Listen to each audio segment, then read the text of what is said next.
Season Pass, sponsored by City National Bank, starts now. Welcome into Season Pass. I'm your host, Brian Cunningham. The Concho Valley is in the middle of district basketball for all high school teams as the schedules continue to wind down. The ladies have one game. The fellas, they have three. And we're also going to recap ASU basketball as we add baseball and softball into the mix now. And we're going to take a look around the state and the country at other sporting news. But first, Central is up. The Lady Cats with a pair of district games this past week. And we're going to start on the road Tuesday. The Lady Cats facing a Odessa team a few weeks back, only losing by 3, setting up for some revenge. Unfortunately, different day, same result. A tough 3-point loss for the Lady Cats, now 3-5 and third in their district. The boys followed the ladies' different result to this game to wrap up Tuesday night on the road, a 90-33 win for the Bobcats, now 4-2 in their district play and also sitting in third place. Over to the north side now, the Chiefs and Maidens were at home defending their home court. As Big Spring came to town, the girls were up first, and it was a 35-point home loss versus a tough Big Spring team, moving the Maidens to 0-8 and 6th in their district. And that takes us over to the fellas game. The Lakeview boys in town defending their home court with second-place team coming into town. Joseph Delgado gets things started with a 3 for the Chiefs. It's going to be 3-0 Lakeview early on, and Delgado comes out with a hot hand, connects on another shot from beyond the stripe. It's 6-0 Chiefs early on in the first quarter here in the Lakeview possession again. Trace Woods with the layup. It's off a little bit, but Braylon White's going to finish this one 8-4 in this game so far. And later on in the first quarter, Delgado again goes 2 for 2 at the free throw line to give Lakeview a 10-6 edge.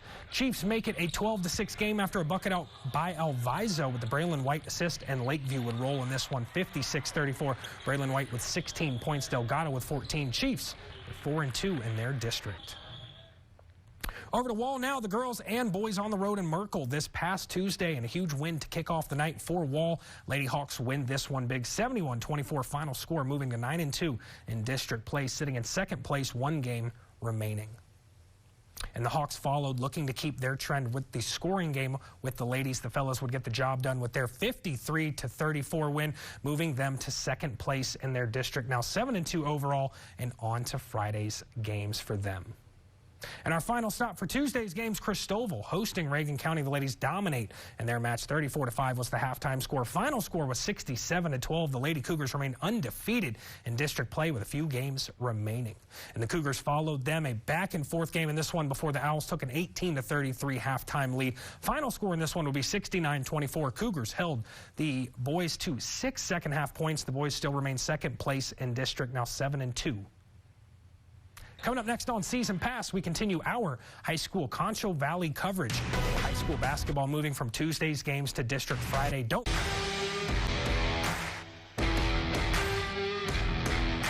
Switching things over from Tuesday's games to Friday now, Central was back at home defending their home gym. The number 14th ranked Friendship Lady Tigers came to town versus our Lady Cats. First up, Central hosting the district rival Lady Cats, looking to bounce back at home. Fourth quarter we go.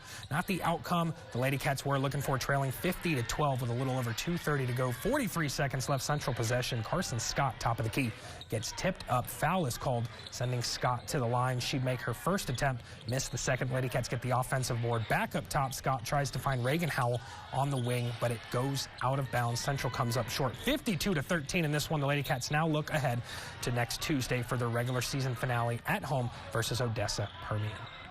And the Bobcats were up next. Squeaky and his team looking to give the fans something to celebrate on Friday night. Bobcats win the tip and waste no time. McNeil up the court, hits TK Taylor down low for the slam. 2-0 early on. 2-2 now. 7 minutes to go. Squeaky driving hard to the rim all the way, lays it up, and the Bobcats get another score here, 4-2. And 5 minutes to go in the first quarter. Jax Olsen, corner, swings this one to Trey Allen, taking it to the basket. 8-6 for Central so far in this game, and a back-and-forth affair early on between these two rivals. Bobcats still ahead, too. McNeil sinks a running floater, 12-8 Central. This one was tough and tight through all out the night, but Central would ultimately fall short in the comeback, 69-63. Squeaky scores 21. Taylor and McNeil combined for 33, but Friendship gets it done, winning by 6 on the road.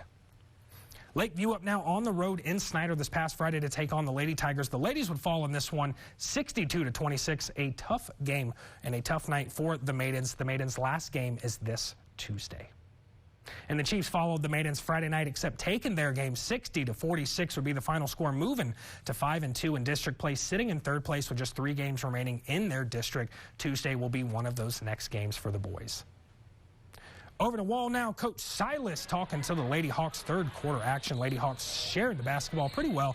J.C. White with a layup to push Wall's lead to 32-15 at this point, and we're going to stay in the third quarter here in the Walls. Catherine Lewis with a layup off and an assist by Caitlin Holtman, 34-15. Lady Hawks doing a great job sharing the basketball all night, looking for the right shot selection. J.C. again connects on a jumper, 36-15. Wall in possession now. Lady Hawks possession again. Shot won't fall for Holtman, but Brylan Watts says, I got this one. 50-28, Wall with a huge advantage. Once again, making great passes before the shot selection. Kennedy Graves knocks down the three-pointer, 56-30, and the Lady Hawks would take this one 62-33. They are now 12-2 in district play. And concluding that game, we had the Wall Hawks following, looking to follow suit with the ladies win, ready to face the Bulldogs early first quarter. Clyde up 2-0. Doesn't take long for Wall to respond. Gets on the board here with Yeager Thompson as he connects from deep, 3-2. Wall at this one, and still the first quarter Wall ball this time, but Clyde gets the steal, opens up the fast break opportunity in the layup, cut the deficit at this point 6-4 with 4:12 remaining in the first quarter. In the second quarter now, Bulldogs possession, but this time Wall is going to pick the pocket. Going the other end, Will Tennell with the finish at 14-10. The Hawks up, and moments later Hawks ball. This time Clyde gets another takeaway. The Dogs go the other way for a bucket. Tie ball game, 14-all at this point. Wall's Lane Stansbury scores 25 points, leading the Hawks to a 52-39 victory, moving to 7-2 in district play with just 3 games remaining for the boys. And our last stop before the break, over in Miles, Roscoe came to town. The ladies up first and falling in this close game, 46-23, still in third place in district with just 2 games remaining for the Lady Dogs. Coming up next on Season Pass, we continue our high school basketball coverage from Friday's Concho Valley games. Don't go anywhere. We will be right back with Season Pass.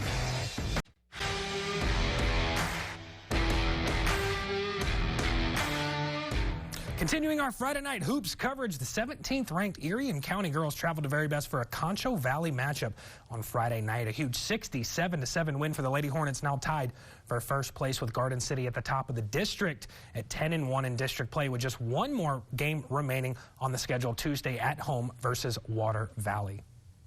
And the boys were up following the ladies, and this race of the 1A Region 2 District 11 has Water Valley and Erie and County boys tied for second.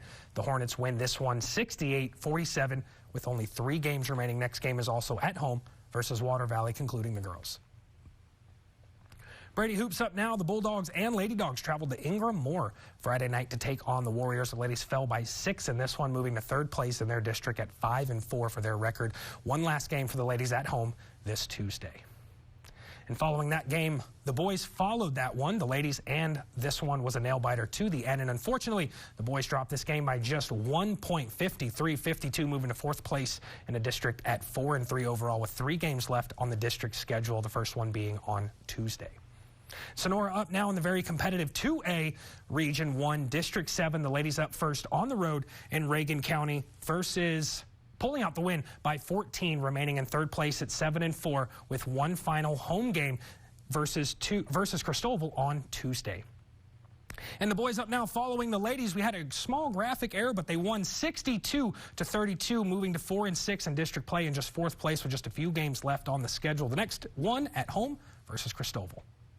And our last stop for Friday night hoops, Mason boys and girls were at home versus Johnson City. The ladies took care of their business, 60-37 to remain in third place in their district at 7-4 for their record with one final game Tuesday on the road in Center Point. And the boys concluded the ladies game as always, and the fellas looking to end their 4-game losing streak. No one wants to end the winning streak and would do just that. A 48-25 win in this one, back on the road Tuesday against Center Point with just 3 more games remaining on that schedule.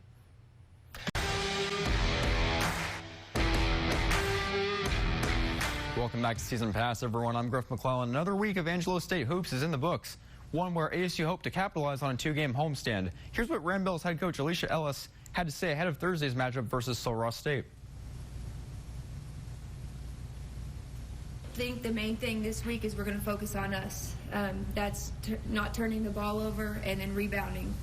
You saw my practice plan for today. It's all rebounding. I think that that's going to be something that if we do this weekend, we'll give ourselves a chance to win the game.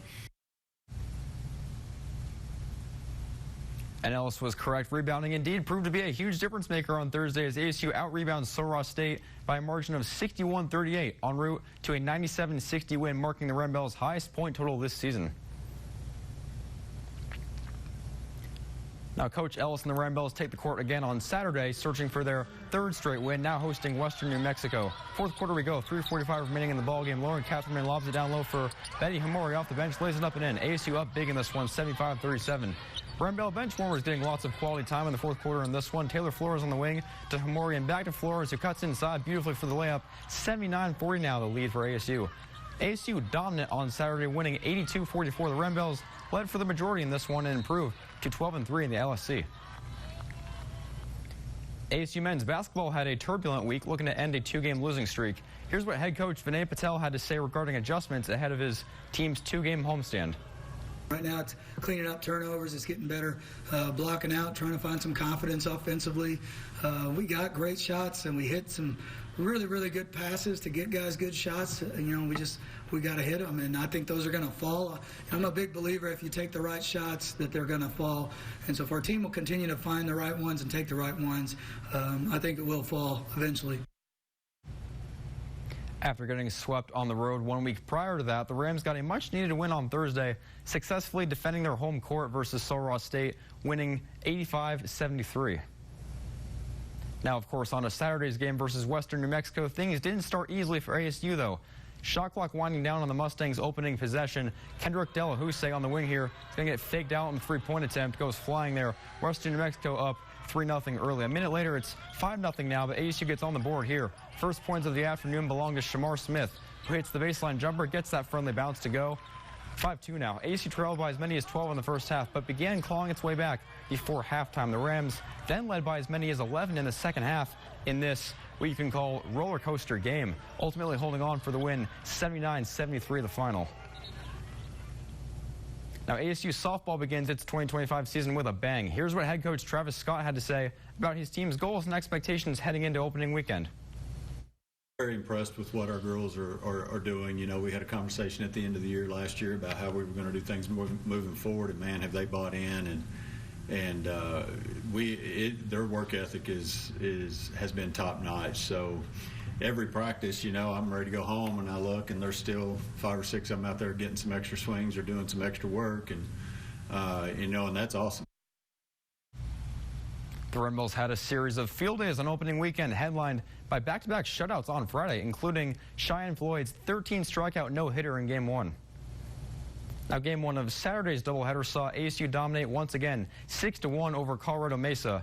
Leilana Applin led her team with 3 RBIs that day. And now, of course, Game 2 of that doubleheader, not much different. Applin dominates yet again, totaling 2 home runs, a double, and 5 RBIs in both games combined, earning Angelo State Athletics Player of the Game honors. And lastly, ASU completes opening weekend with a sweep, going 5-0 after crushing Southeastern Oklahoma State 10-1 via mercy rule. Applin dominated once again, going 3 for 3 with 2 doubles, a home run, and 6 RBIs. ASU baseball also had quite the opening weekend, sweeping its home series over UT Permian Basin. Here's what head coach Kevin Brooks said going into opening day. UTPB's beating us 3 in a row. So we want to stop that losing streak right there. I think that always, you want to win every game, but, probably does add a little bit. It adds a little bit that it's the start of a new season, all those things. But we weren't happy about how we played against those guys last year, and so we're going to go hopefully play better. The Rams coming out of their dugout on Friday for Game 1 against UTPB, getting pumped for a new season at home. Score 1-0 Rams after the first inning. Second time through the order, Austin Beck sends a line drive to left field. Harris goes to second. Jacob Guerrero up now, grounds to second, but this Falcons error loads the bases. Still only 1 out in the second inning. Tayton Treadaway at the plate, now a perfect 4 for 4 on the day, including this at-bat right here. Cranks a double down the right field line. 3 Rams cross home plate to score, extending the lead to 4-1. Still only 1 out in the bottom of the second. ASU wins it 10-0 in 7 innings. Rams dominant on opening day. The Rams continue to dominate through the next 2 games in Saturday's doubleheader when the Rams scored a combined 29 runs off 32 hits in their sweep, winning Game 1 on Saturday 18-3 and Game 2 11-3. In Game 1, 4 Rams had at least 3 or more hits, 2 of which with 3 or more RBIs. Game 2 of the doubleheader saw ASU catcher Blake Wilhoit hit the Rams' first home run of the year, a solo shot to right field in the bottom of the 3rd inning as shown right there. Sunday, ASU bringing out the gold uniforms for Game 4 versus UTPB, looking for the series sweep. Bottom of the 2nd, Lane Hutchinson batting lines a double down the left field line, sending 2 Rams home, 2-0 ASU. Flash forward 1 inning later, Hutchinson up again. Bottom of the 3rd inning, lines a base hit up the middle. 2 more runs are going to score. Weston Valasek scores 3 runs today, also recording 3 hits. Bottom of the 4th now, Brett Samostrula sends this shot deep to center field, way back, and that ball is gone. A 3-run homer makes this an 8-1 game now. Final score, 12-1 Rams. Rams get the 4-game series sweep, outscoring the Falcons by a whopping margin of 51-7 on opening weekend.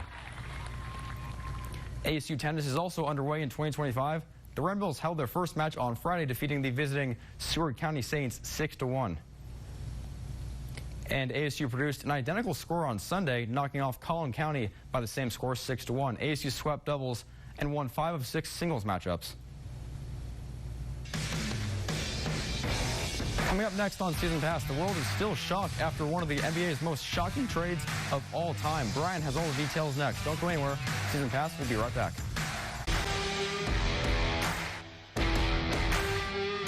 24 hours ago, the Dallas Mavericks, well, they shocked the world. A 3-team trade involving the Mavericks, Lakers, and Jazz has completely shaken the NBA.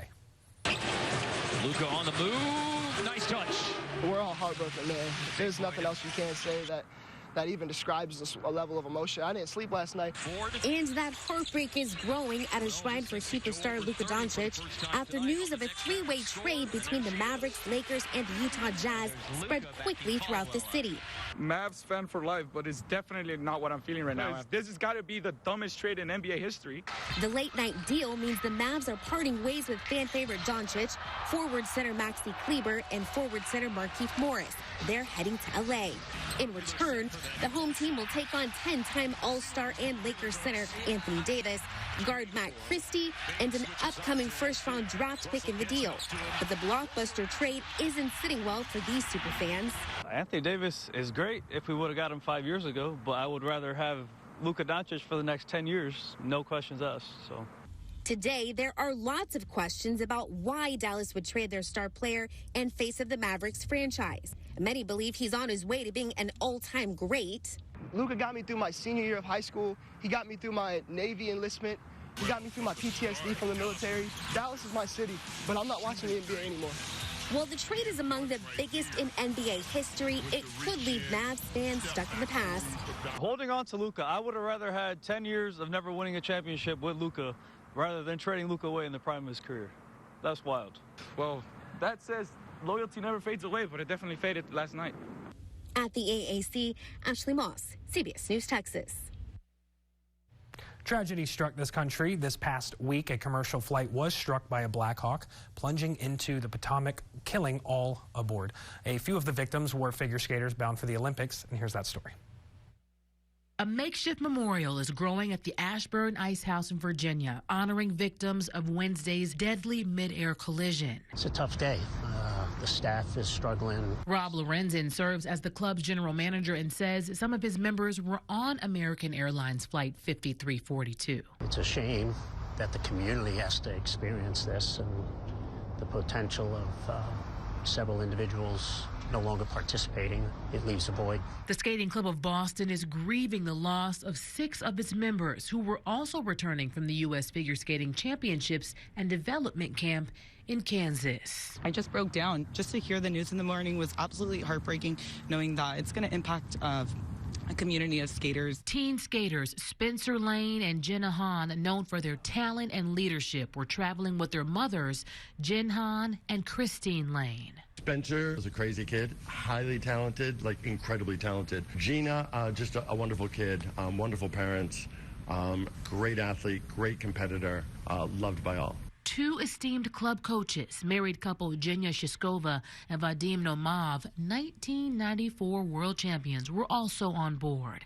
They trained in St. Petersburg, Russia, before moving to the U.S. to train young skaters. When you lose coaches like this, you lose the future of the sport. The Skating Club of Boston lost 18 of its members in 1961 in another plane crash en route to the World Championships in Prague. Courtney Cole, CBS News, Boston.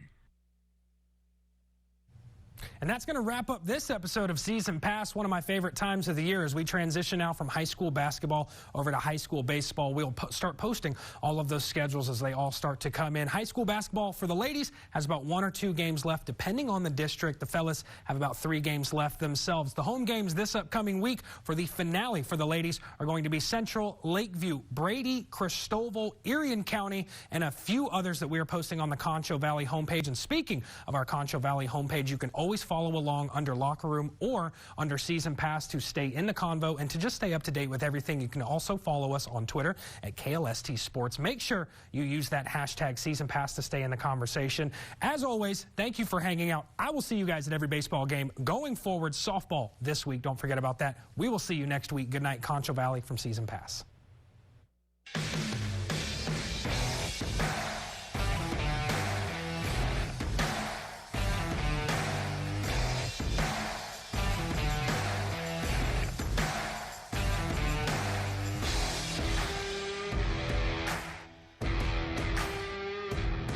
Thank you for watching Season Pass, sponsored by City National Bank.